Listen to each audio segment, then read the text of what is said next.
I was in the living room watching TV when my son-in-law walked in, turned it off, and said, "Go to your room, old lady, this is my living room now." My daughter looked away. I grabbed my keys and left. The next day a man in a suit rang the doorbell.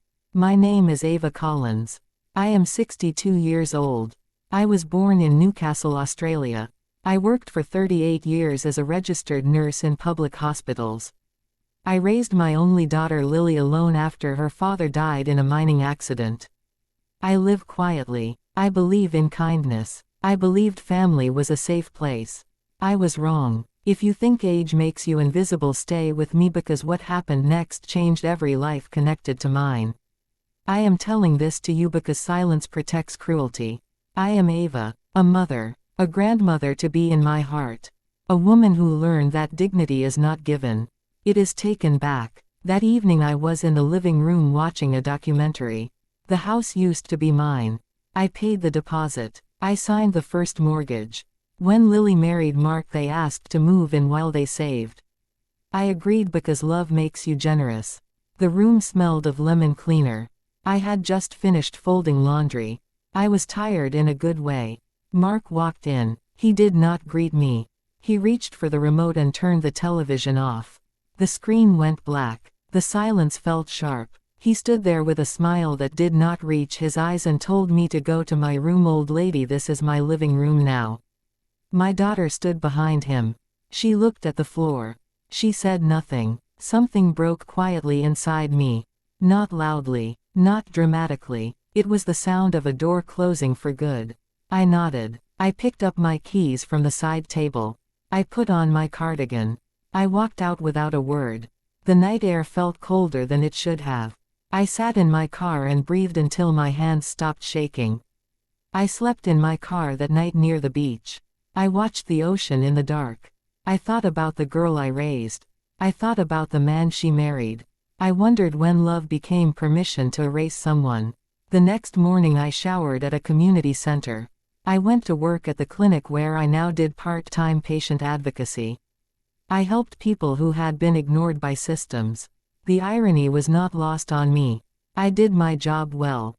I always did. When I returned to the small unit I rented months earlier as a backup, the doorbell rang. A man in a suit stood there. He was polite. He said his name was Daniel Wright. He said he represented a trust. He asked if I was Ava Collins. I said yes. He handed me a folder. He told me to sit. His voice was careful. He explained that years ago one of my patients had named me as executor of a discretionary trust. I remembered her, Eleanor Price, a widow with no children. She once told me I was the first person who listened to her without checking the clock. She passed away last year. Daniel explained that the trust had matured. Properties, shares, a medical equipment company stake. I was the beneficiary for a significant portion because Eleanor believed I would use it wisely. I did not cry. I felt calm, like a long breath after years underwater. I asked Daniel one question. Could this be quiet? He smiled and said discretion was their specialty. I did not go back to the house. Not yet. I waited. I watched. I listened. Mark quit his job 3 months earlier. He told Lily he was planning something big. He started renovating the living room with money he borrowed against the house. My house. He put the mortgage into default. He never told me because he assumed I was nothing. Lily stopped calling. When she did, her voice was thin. She said things were tense. She said Mark was stressed. She asked if I could lend money. I said I could not. Not yet. I met with a lawyer.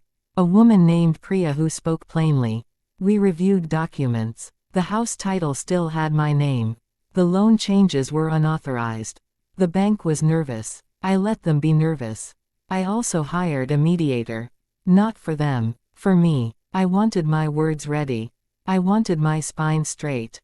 Then I did something else. I invested in Mark's business idea quietly through a holding company. I let him believe an angel investor believed in him. He signed contracts without reading carefully. He never did. Weeks passed. The man in the suit became men in suits.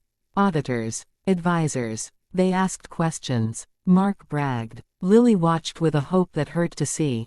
One evening Lily came to my unit alone. She cried. She said Mark had changed. She said he called me names. She said she felt small. I held her. I told her I loved her. I told her love does not require you to disappear. The next day the bank called Mark. The loan was recalled. The house was in breach. The investor requested a meeting.